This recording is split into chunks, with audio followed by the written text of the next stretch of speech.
ஒரு ஊரில் ஒரு ராஜா இருந்தார். அவர் அடிக்கடி காட்டுக்கு வேட்டையாட போவார். சில நண்பர்களையும் கூட அழைச்சிக்கிட்டு போவார். காட்டுக்கு போனதும் ஆளுக்கு ஒரு பக்கமாக போய் வேட்டையாடுவாங்க. சாயந்தரமாக திரும்பி வருவாங்க. மறுநாள் அரண்மனையில் உட்காந்து ஒவ்வொருத்தரும் அவங்க அனுபவங்களை எல்லாம் சொல்லிக்குவாங்க. அவங்கவுங்க வீரத்துக்கு தகுந்த மாதிரி பரிசை அந்த ராஜா கொடுப்பார். இது மாதிரி ஒரு தடவை எல்லோரும் வேட்டைக்கு போயிட்டு திரும்பி வந்ததும் உட்காந்து பேச ஆரம்பிச்சிருக்கிறாங்க. ஒருத்தன் சொன்னான், தன்னுடைய வீர தீர செயலை பற்றி அளக்க ஆரம்பிச்சிட்டான்.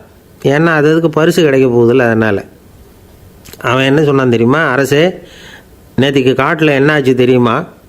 எனக்கு நேராக ஒரு சிங்கம் வாயை திறந்துக்கிட்டு வந்துட்டுது. நான் பயப்படவே இல்லை. உடனே ஒரு கல்லை எடுத்து குறி பார்த்து வீசினேன். சிங்கத்து வாய்க்குள்ளே போய் அந்த கல் மாட்டிக்கிட்டுது. அவ்வளவுதான். அந்த சிங்கம் என்னை பார்த்துட்டு பயந்துட்டு ஒரே ஓட்டமாக திரும்பி ஓடி போயிட்டுது அப்படின்னா. ஆஹா பலே அப்படின்னு எல்லோரும் கை தட்டினாங்க. ரெண்டாவது ஆள் ஒருத்தன் எழுந்திரிச்சான். அவன் சொல்ல ஆரம்பித்தான், அரசே, நான் போன வழியில் 2 பெரிய மலைப்பாம்பு கிடந்தது. என்னை முழுங்கிறதுக்கு வந்தது. நான் என்ன பண்ணேன் தெரியுமா? அந்த 2 பாம்போட வாலையும் ஒன்றா சேர்த்து முடிச்சு போட்டுட்டேன். அவ்வளவுதான். அது அங்கே இழுக்க இது இங்கே இழுக்க முடிச்சு நல்லா இறுகி போட்டுது அப்படின்றான். ஆஹா அற்புதம்னு சொல்லி எல்லோரும் கை தட்டினாங்களாம். அடுத்தபடியாக 3வது ஆள் ஒருத்தன் வந்தான். அவன் சொல்ல ஆரம்பித்தான், மன்னா, நான் போன பாதையில் குறுக்க ஒரு ஆறு. அதில் இறங்கி குளித்தேன். யாரோ காலை பிடிச்சி இழுக்கிறது மாதிரி இருந்தது. திரும்பி பார்த்தா ஒரு பெரிய முதலை. நான் உடனே அப்படியே ஒரு துள்ளல் துள்ளி அது முதுகில் போய் உக்காந்துக்கிட்டேன். அதை அப்படியே கரைக்கு நீந்த வச்சேன். கரைக்கு வந்து சேர்ந்ததும் அப்படியே ஒரே துள்ளி குதித்து கரைக்கு வந்துட்டேன் அப்படின்றான். அவன் தன்னுடைய வீரத்தை அப்படி சொல்லியிருக்கான். அடடா எப்பேற்பட்ட வீரம் அப்படின்னு எல்லாரும் கை தட்டினாங்களாம். 4வது ஆள் எழுந்திரிச்சான். மன்னா, நான் போன இடத்துல ஒரு கரடி வந்து என்னை துரத்த ஆரம்பிச்சுட்டுது. நான் ஒரு மலை உச்சிக்கு வந்துட்டேன். அதுக்கப்புறம் ஒரு அடி எடுத்து வச்சாலும் அதில் பாதாளத்தில் விழ வேண்டியது தான்.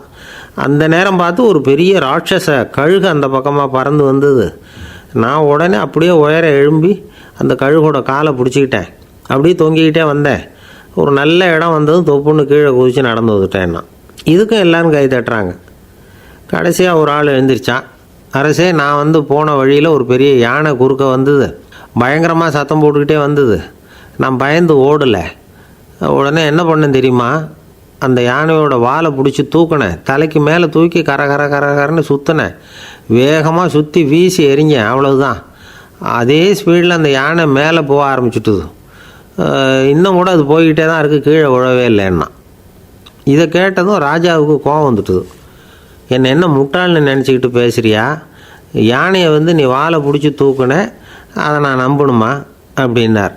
உடனே இவன் பணிவாக பதில் சொன்னான், அரசே, ஒரு சிங்கத்து வாயில் கல் மாட்டிக்கிட்டதை நம்புறீங்க, மலைப்பாம்பு வாலை பிடிச்சி முடிச்சு போட்டதை நம்புறீங்க, முதல்ல முதுகில் சவாரி பண்ணதையும் நம்புறீங்க, கழுகு காலை பிடிச்சிக்கிட்டு பறக்கிறதையும் நம்புறீங்க. அப்படி நம்புகிறப்போ நான் சொன்னதை மட்டும் நம்பக்கூடாதா அப்படின்னு கேட்டானான். பொய் சொன்னவங்கெல்லாம் தலையை தொங்க போட்டுக்கிட்டாங்களாம். ராஜா அவங்கள பார்த்து சொன்னாராம், நீங்கள் எல்லாரும் என்னை முட்டாளாக்கியிருக்கிறீங்க.